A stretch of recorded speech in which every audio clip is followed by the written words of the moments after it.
जय माँ काली मित्रों, आपका मेरे चैनल माँ काली माँ दुर्गा शक्ति संवाद में स्वागत है। मित्रों, अगर आप मेरे चैनल पर नए हैं तो आप मेरे चैनल को सब्सक्राइब कीजिए, लाइक कीजिए, शेयर कीजिए। साथ ही नोटिफिकेशन बेल को भी प्रेस कीजिए जिससे मेरी आने वाली वीडियोस का नोटिफिकेशन मिल जाए।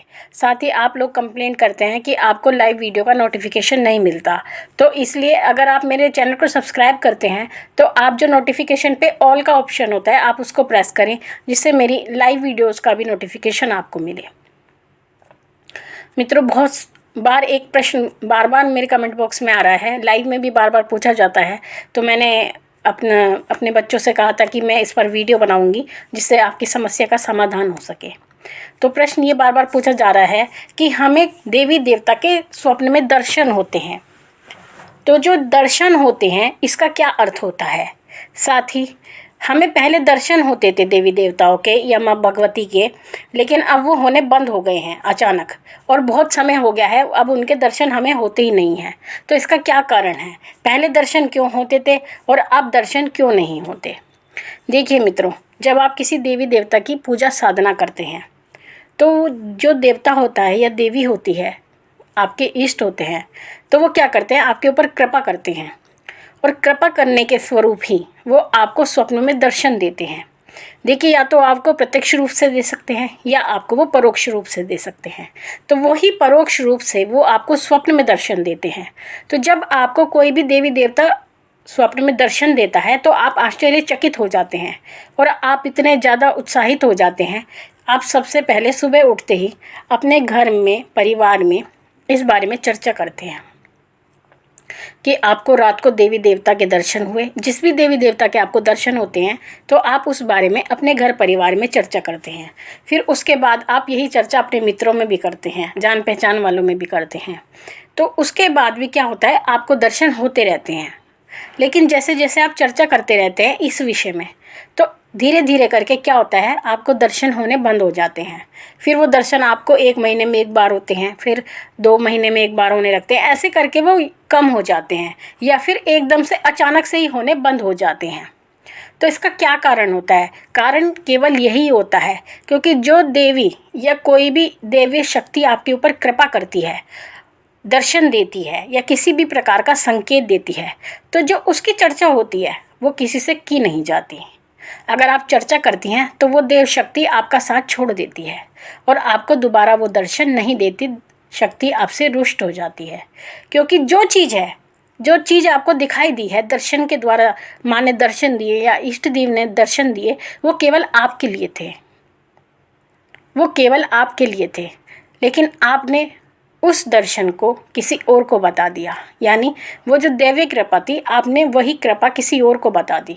तो इस कारण से देवी या कोई भी इष्ट देवता, मैं तो देवी कहती हूँ क्योंकि मैं उन्हीं की भगत हूँ, तो देवी जो है आपको दर्शन देना बंद कर देती हैं। फिर आप कितना भी स्मरण करें, रात को कितनी भी बार आप कोशिश करें, स्मरण करके सोएं, मंत्र जाप करके सोएं, आप कितना भी याद कर लें, आप रोकर भी सोएंगे देवी को याद करके, तो देवी आपके स्वप्न में कभी नहीं आएगी। और ऐसे करते करते आप अपना पूरा जीवन भी अगर इस कार्य के लिए लगा दें तो तब भी आपको देवी दर्शन नहीं देती। तो मित्रों, अगर आप ऐसा करते हैं, अगर आपके साथ ये परिस्थिति होती है कि कोई भी देवी देवता आपको दर्शन देता है, साथ ही मैं आपको एक चीज़ और बताना चाहूँगी इस वीडियो के माध्यम से कि अगर आपको देवी के दर्शन होते हैं प्रत्यक्ष रूप से, अर्थात देवी दिखाई देती है श्रृंगार रूप में, जैसे माँ भगवती का स्वरूप होता है, माँ दुर्गा का, माँ काली का या किसी भी आपके इष्ट देव का, अगर वो उसी स्वरूप में आपको दर्शन देते हैं तो वो प्रत्यक्ष दर्शन होते हैं। लेकिन कई बार वो देवता आपको परोक्ष रूप से भी दर्शन देते हैं, यानी इनडायरेक्टली भी आपको दर्शन देते हैं। तो उस स्थिति में वो आपको क्या करते हैं, जैसे अब मैं आपको एक उदाहरण के रूप में माँ का ही उदाहरण देती हूँ। अगर माँ भगवती आपको सपने में दर्शन देती हैं तो वो क्या करती हैं, वो आपको एक कन्या के रूप में दिखाई देती हैं या फिर 16-17 साल की एक जवान लड़की के रूप में वो आपको दिखाई देती हैं, या कभी किसी बूढ़ी औरत के रूप में दिखाई देंगी। अगर माँ काली की बात करूँ तो वो सांवले रूप में आपको दिखाई देंगी या फिर आपको कोई शेर दिखाई देगा सपने में, कोई बाघ दिखाई देगा, या फिर आपको सपने में सांप दिखाई देगा। या शिवलिंग के दर्शन होंगे। अगर भोलेनाथ की बात करूँ, सांप दिखाई देगा, शिवलिंग के दर्शन होंगे, या आपको 16-17 साल का जवान लड़का दिखाई देगा जो सफ़ेद कपड़े पहने हुआ होगा, या कोई ऐसा लड़का आपको दिखाई देगा जो मृगछाला पहने होगा, लेकिन साधारण होगा, लेकिन मृगछाला उसने पहन रखी होगी। तो इस तरह के भी आपको मतलब इनडायरेक्ट तरीके से भी वो आपको दर्शन देते हैं रूप बनाकर, या आपके जो रिश्तेदार होते हैं, यानी कोई रिश्तेदार के रूप में आपको दिखाई देंगे। यानी चेहरा तो आपके किसी रिश्तेदार से मिलता होगा या परिजनों से मिलता हुआ होगा, लेकिन वेशभूषा बिल्कुल अलग होगी। या वो आपको चुन्नी प्रदान करने हैं, आपके ऊपर तिलक कर रहे हैं, आपको फूल प्रदान कर रहे हैं, कोई आपको मंत्र बता रहे हैं, इस तरह से भी वो आपको दर्शन देते हैं। तो वो जो भी चीज़ आपको दिखाई देती है जो देवी देवता से जुड़ी हुई होती है, तो वो देवता द्वारा आपको दर्शन में दी जाती है, यानी चुनी दी जाती है आशीर्वाद स्वरूप, या तिलक आपको लगाया जाता है, कोई मंत्र बताया जाता है, तो वो उनका आशीर्वाद होता है जो वो केवल आपको देते हैं। और आप इन सभी चीज़ों का अगर किसी के साथ विचार विमर्श करते हैं या किसी को इसके बारे में बताते हैं, तो वो कृपा रुक जाती है वहीं। तो इसलिए अगर आपको इस तरह की कोई भी चीज़ है, क्योंकि आप लगातार मुझसे यही प्रश्न करते हैं कि हमें ऐसा सपना आया, हमें ये दिखाई दिया, इसका क्या अर्थ होता है, इसका क्या अर्थ होता है। मैं आपको बताती रहती हूँ, ऐसा नहीं है कि मैं आपको बताती नहीं हूँ, मैं आपको बताती हूँ। लेकिन आज के बाद अगर आप मेरी वीडियो सुन रहे हैं और माँ भगवती अगर आपको किसी भी तरह से या कोई भी देवी देवता दर्शन देता है, तो मैं आपसे अनुरोध करूँगी कि आप उसके बारे में किसी से किसी प्रकार का विचार विमर्श ना करें, किसी को ना बताएं कि आपको देवता दर्शन देते हैं। तो अगर आप नहीं बताएंगे तो वो ही देव कृपा आपके ऊपर सदैव बनी रहेगी और वो दर्शन आपको देते रहेंगे लगातार। अगर आप जिक्र कर देंगे तो आपके जो दर्शन है वो आपको होने बंद हो जाएंगे। तो मित्रों, आप मेरी बात को समझिए और उसका अनुसरण अपने जीवन में कीजिए। अगर आप अनुसरण करेंगे तो आपको जो है भक्ति मार्ग पर सफलता प्राप्त होगी, अन्यथा आप भटकते रहेंगे। और जो व्यक्ति भटकता है फिर उसकी जो सहायता होती है माँ देवी भी नहीं करती, यानी माँ भगवती उसकी सहायता नहीं करती। क्योंकि अगर आप त्रुटि करते हो तो भगवती कब तक आपको क्षमा करेगी उस चीज़ के लिए? एक समय पर आकर वो आपको अपने हाल पर छोड़ देगी। तो इसलिए आप त्रुटि ना करें। अगर आप वीडियो सुनते ही हैं और हमारा मार्गदर्शन लेते ही हैं तो सबसे अच्छी चीज़ है कि आप उसका फ़ायदा उठाएं, अपने जीवन में उन चीज़ों का अनुसरण करें, तभी आपको फ़ायदा होगा और देवी कृपा भी आपको प्राप्त होगी। तो मित्रों, आशा करती हूँ मेरे द्वारा दी गई जानकारी आपको कुछ समझ में आई होगी और आप उसका अनुसरण करेंगे। अब मैं अपने सब्सक्राइबर का प्रश्न लेती हूँ। प्रश्न है ऑल 7 का। मैया, एक सवाल है, यदि आप जवाब देना ठीक समझे तो। मैया, जब हम किसी काम के लिए किसी भी देवी या देवता से मन्नत या अरदास लगाते हैं और वो काम पूरा नहीं होता है, तो मन्नत पूरी करना ज़रूरी होता है या नहीं? देखिए बच्चे, आपका जो भी नाम है ऑल 7 के नाम से आपकी आईडी है यूट्यूब पर, तो मैं आपको बताना चाहती हूँ, अगर आपने किसी से किसी भी प्रकार की मन्नत मानी है, यानी अगर आपने प्रसाद बोला है, भंडारा बोला है, या कुछ भी आपने बोला है देवता से या देवी से, और अगर आपकी मन्नत पूरी नहीं होती, जब आपकी मन्नत पूरी नहीं हुई तो आप ना तो भोग प्रसाद दे पाएंगे, ना ही भंडारा कर पाएंगे।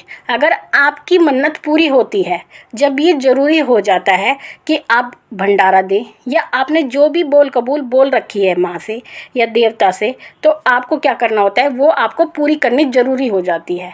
और अगर आप वो पूरी नहीं करते तो आपके जीवन में बाधाएं आती हैं, परेशानियाँ आती हैं, फिर आपको कारण नहीं पता लगता, लेकिन आप परेशान रहते हैं लगातार। तो इसलिए अगर आपकी पूरी हो गई है तब आपको वो कार्य करना ज़रूरी हो जाता है। लेकिन अगर आपने जो कार्य बोला है वो कार्य नहीं होता, उस समय पर आपको कुछ करने की आवश्यकता नहीं होती। तो अगला प्रश्न मैं लेती हूँ विशाल कुमार जी का। अगर 9 कन्या ना मिले, आजकल कन्या कहाँ मिल पा रही हैं, इसका कुछ उपाय बताएं। देखिए, आज का समय ऐसा है, कोरोना चल रहा है, कोविड-19 की वजह से लोग कन्याओं को आपके घर नहीं भेजते हैं। तो ऐसी परिस्थिति में आप क्या कर सकते हैं, आपके साथ यानी कन्या पूजन आपको करना ज़रूरी होता है।